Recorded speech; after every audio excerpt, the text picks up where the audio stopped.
says that, look, when there is a state of emergency, it's only the National Assembly that can make laws for a state House of Assembly. Now, President Tinubu has appropriated unto himself the powers to make laws for the Rivers State House of Assembly. That's an impeachable offense. I don't know whether the National Assembly will have the courage either to reject his gazetted proclamation or to proceed on an issue of impeachment against him for violating the Constitution. So my people, you all are welcome back to another video. So President Tinubu actually declared a state of emergency in Rivers State, and a lot of Nigerians have been reacting to this particular news. This is matters arising, my people. I will go ahead to show you all what Nigerians have to say about this. But before I show you all what Nigerians have to say, Rufai, I was watching a video of Rufai, that was yesterday, and he said a lot. In fact, he exposed a lot as to why Tinubu actually declared a state of emergency. So my people, I'll leave you all to listen to what Rufai has to say about this, and after that I'll show you all what Nigerians actually have to say, their reactions to this state of emergency that was declared in Rivers State. My people, watch this. At play, I saw a president that was not fair.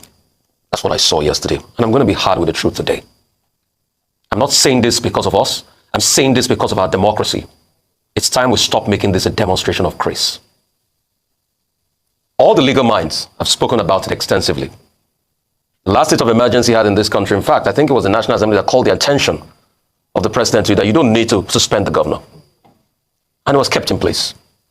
Most of the legal, analysis that have come out of Section 305 keeps faulting what the president has done.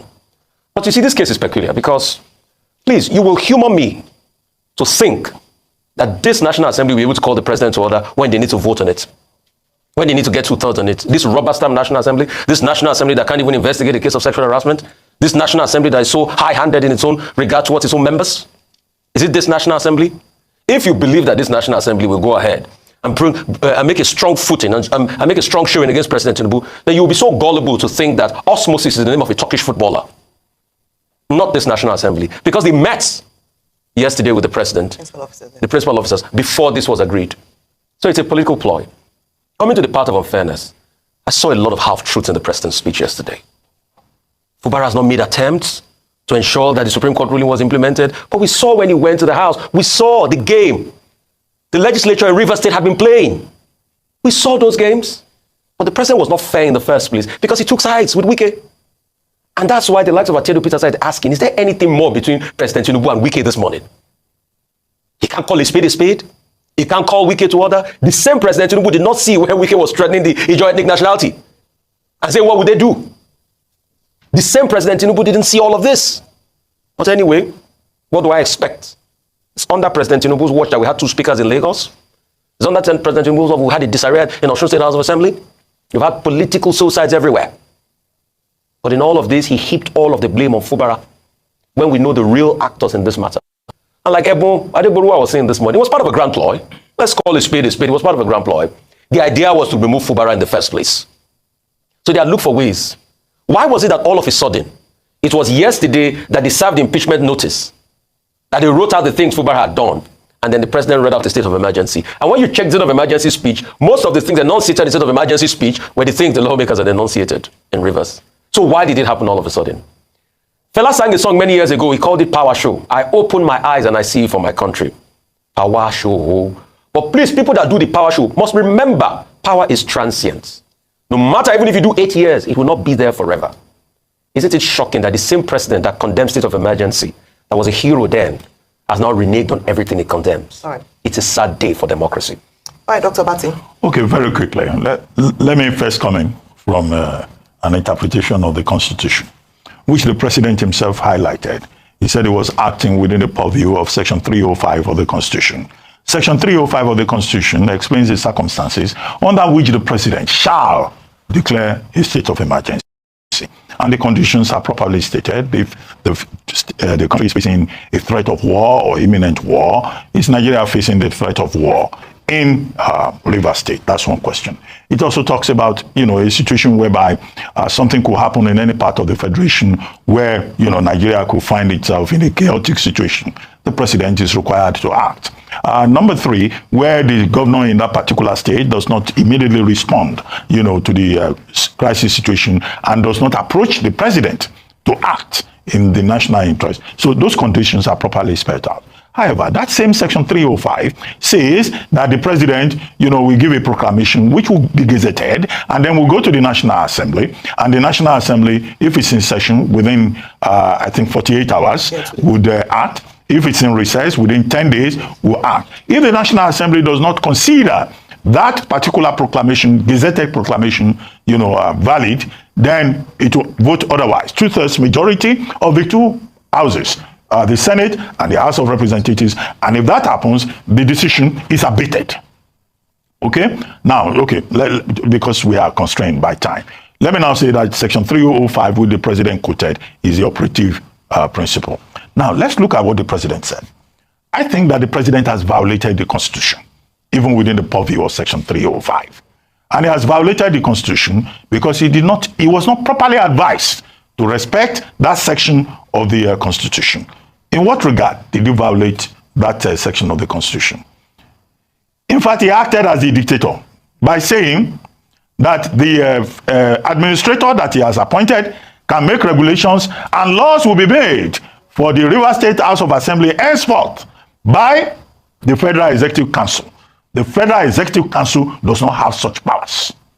Section 11 of the same Constitution says that, look, when there is a state of emergency, it's only the National Assembly that can make laws for a state House of Assembly. Now, President Tinubu has appropriated unto himself the powers to make laws for the Rivers State House of Assembly. That's an impeachable offense. I don't know whether the National Assembly will have the courage either to reject his gazetted proclamation or to proceed on an issue of impeachment against him for violating the Constitution of the Federal Republic of Nigeria. Now, the other relevant portion of the Constitution is Section 188.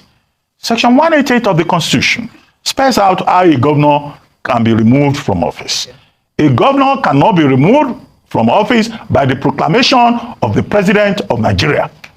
It can only be removed if there is gross misconduct, as put as an allegation by the House of Assembly, and then the CJ is advised to form a panel of reasonable people, people of distinguished qualities in the state. And if that panel now decides within the purview of Section 188 that those allegations are wrong, that puts an end to that process. The president has not followed that. He has acted unilaterally. Section 1, subsection 2 of the same Constitution says that this country, called Nigeria, cannot be governed except by the provisions of the Constitution.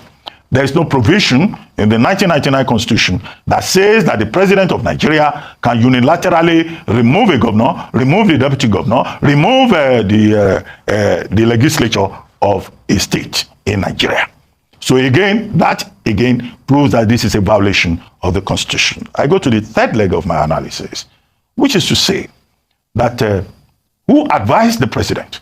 The people who advise the president must be called to order.